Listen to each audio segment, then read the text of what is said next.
안녕하세요, 골드핑거입니다. 전 세계 트레이더들이 가장 많이 사용하는 트레이딩 지표 중 하나는 아마 볼린저 밴드일 겁니다. 이렇게 많은 트레이더들이 사용하는 볼린저 밴드는 매매법도 무척 다양한데요. 초보 트레이더 분들은 이렇게 많은 볼린저 밴드 매매법 중 어떤 매매법이 진짜 좋은지 궁금해하실 텐데요. 그래서 오늘은 볼린저 밴드 매매법 중 누구나 따라할 수 있는 최고의 매매법 단 한 가지를 여러분들께 알려드리겠습니다. 영상 꼭 끝까지 시청해주세요. 매매법을 소개하기 전에 24시간 편리하고 안정적인 수익이 가능한 슈퍼트레이더 자동 매매봇을 사용하고 싶으신 분들은 더보기 또는 고정 댓글 확인 후 문의해주세요. 경험이 조금이라도 있는 트레이더라면 시장의 추세를 식별하는 것이 매우 중요하다는 것은 알고 있을 것입니다. 일반적으로 추세는 이 차트에서 보는 것처럼 직선으로 움직이는 경우는 많지 않습니다. 대부분의 추세는 가격이 이렇게 고점과 저점을 형성해 가면서 만들어집니다. 예를 들어 상승 추세 같은 경우 이렇게 고점과 저점을 높이면서 상승 추세가 만들어지는데, 문제는 상승 추세에서 이러한 하락 되돌림 발생 시 종종 거짓 신호를 초래할 수 있다는 것입니다. 예를 들어 보통 트레이더들이 추세 식별을 위해 많이 사용하는 20 지수 이동 평균선을 사용해 매매 신호를 찾는다고 가정해 보겠습니다. 추세가 이렇게 직선으로 움직이면 20 지수 이동 평균선은 완벽한 매매 신호를 제공합니다. 그러나 이 차트에서 보는 것처럼 상승 추세에서 일시적으로 20 지수 이동 평균선을 하락 이탈하는 경우 많은 거짓 매도 신호를 주기 때문에 문제가 될 수 있습니다. 그런데 볼린저 밴드를 사용하면 추세의 방향을 쉽게 식별할 수 있을 뿐만 아니라 이러한 하락 조정까지 반영함으로써 잘못된 매매 신호는 피할 수 있기 때문에 매우 훌륭한 매매 지표입니다. 볼린저 밴드는 사용하기 매우 간단한 지표로 구체적으로 3개의 선으로 구성됩니다. 먼저 중간선은 20 단순 이동 평균선이고, 중간선 기준으로 표준 편차 값으로 계산한 2개의 상하단 밴드선이 있습니다. 이때 중간선은 전반적인 추세 방향을 보여줍니다. 이 선이 상승하면 상승 추세에 있고 이 선이 하락하면 하락 추세에 있다는 의미입니다. 그리고 위아래 상하단 밴드가 가격의 변동성을 확인하는 데 사용됩니다. 만약 밴드가 수축해 서로 가까워지면 가격이 낮은 변동성을 보이는 기간에 있다는 의미이고, 반대로 상하단 밴드가 서로 멀어지면 가격은 높은 변동성 기간에 있다는 의미입니다. 보통 트레이더들이 볼린저 밴드를 사용할 때 자주 하는 실수 중 하나가 볼린저 밴드의 상하단 밴드를 과매수 및 과매도를 확인하는 지표로 사용해 매매하는 것입니다. 예를 들어 가격이 볼린저 밴드 하단 밴드에 이탈할 때 매수하고 상단 밴드를 돌파할 때 매도하는 매매법을 많이 사용하는데, 이런 전략은 실제 트레이딩을 할 때 승률이 그렇게 많이 좋은 전략이 아닙니다. 왜 그런지 설명해 드리겠습니다. 이 차트를 보시면 볼린저 밴드 중간선이 상승하고 있어 상승 추세에 있다는 것을 알 수 있습니다. 그리고 여기를 보면 볼린저 밴드 상단 밴드를 돌파하는 것을 볼 수 있는데요. 이렇게 상단 밴드를 돌파하면 과매수권에 도달했다고 판단해 숏 매도 포지션을 취하는 경우 가격은 오히려 더 상승해 결국 손실을 보게 됩니다. 이러한 전략은 상승 추세에서 추세와 반대로 매매하는 것이기 때문입니다. 그래서 제가 볼린저 밴드를 사용해 실제 추세의 초기에 추세와 같은 방향으로 매매할 수 있는 가장 효과적인 매매법을 알려드리겠습니다. 이 매매법은 세계적으로 유명한 트레이더들도 많이 사용하는 볼린저 밴드 스퀴즈 매매법의 일종입니다. 볼린저 밴드 스퀴즈 매매법은 가격의 변동성이 커져 볼린저 밴드 상하단 밴드를 돌파했을 때 추세를 예측해 매매 포지션을 진입하는 방법입니다. 이 매매법을 위해 기본적으로 이해해야 하는 것은 가격의 변동성은 계속해서 변화한다는 것입니다. 가격의 변동성이 적은 상태에서 높은 상태로, 그리고 그 반대로 높은 상태에서 적은 상태로 계속해서 변한다는 것입니다. 즉 이 차트에 보면 가격이 낮은 변동성 기간에 있다가 결국 변동성이 증가하기 시작하여 큰 가격 움직임과 함께 볼린저 밴드 상단 밴드를 돌파하는 모습을 볼 수 있습니다. 이 매매법은 결국 볼린저 밴드를 사용해 낮은 변동성 구간을 찾고 돌파가 언제 일어날지, 그리고 어느 방향으로 일어날지 예측해 매매하는 것입니다. 이를 위해서 먼저 가격이 낮은 변동성 구간 내에 있는지 확인해야 합니다. 이는 중간선인 20 이동 평균선을 보면 알 수 있습니다. 낮은 변동성 구간에는 보통 중간선이 상당히 평평합니다. 그리고 상하단 밴드가 서로 가깝게 좁아져 있어야 합니다. 이러한 낮은 변동성 구간을 좀 더 쉽게 찾기 위해 볼린저 밴드 파생 지표인 볼린저 밴드 너비 지표 BBW를 활용할 것을 추천드립니다.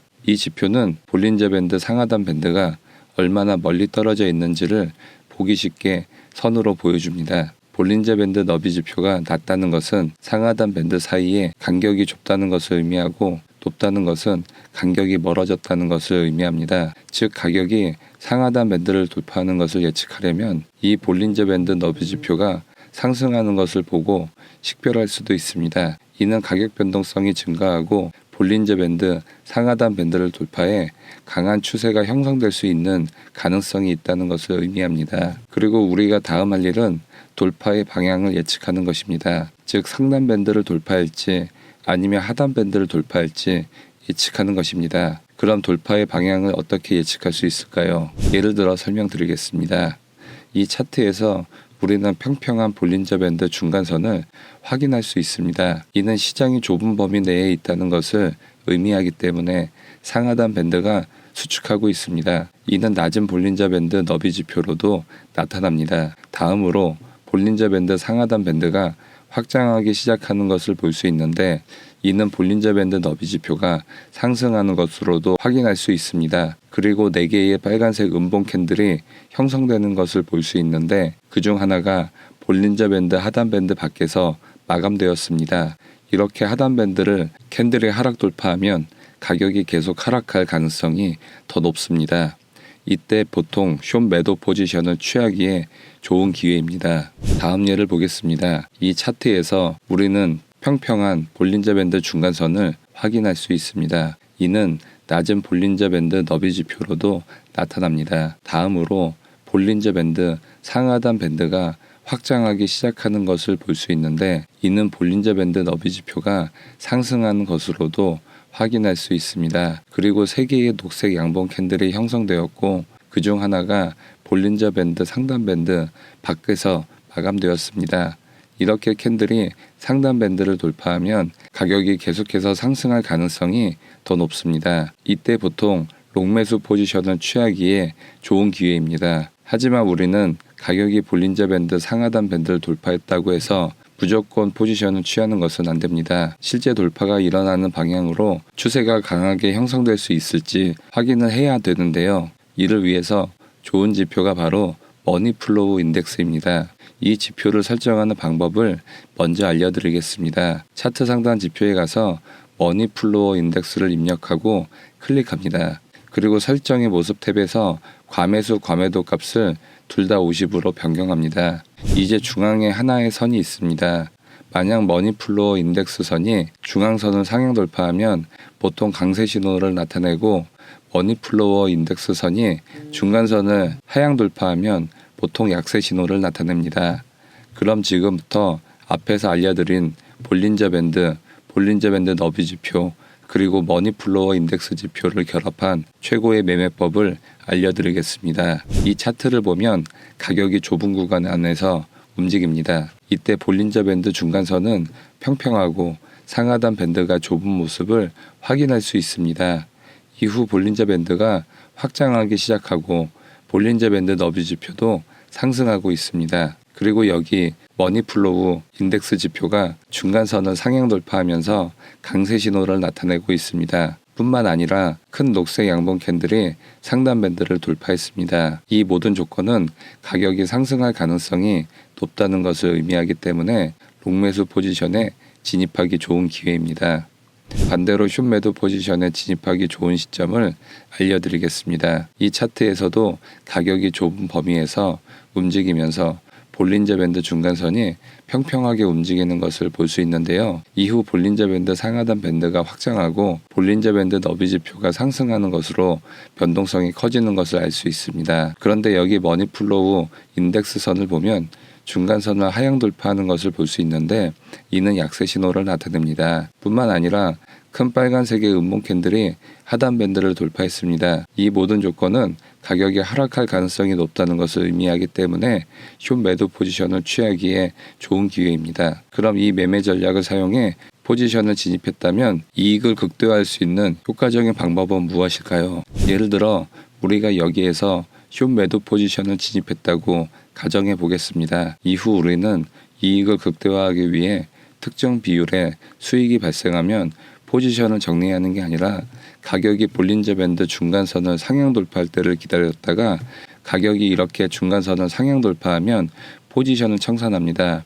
이렇게 포지션을 정리하면 추세가 꺾이기 전까지 포지션을 유지해서 수익을 극대화할 수 있습니다. 다른 예를 들어 한 번 더 설명드리겠습니다. 여기에서 롱매수 포지션을 진입했다고 가정해 보겠습니다. 포지션 진입 이후 가격이 볼린저 밴드 중간선 아래로 떨어지면 포지션을 청산합니다.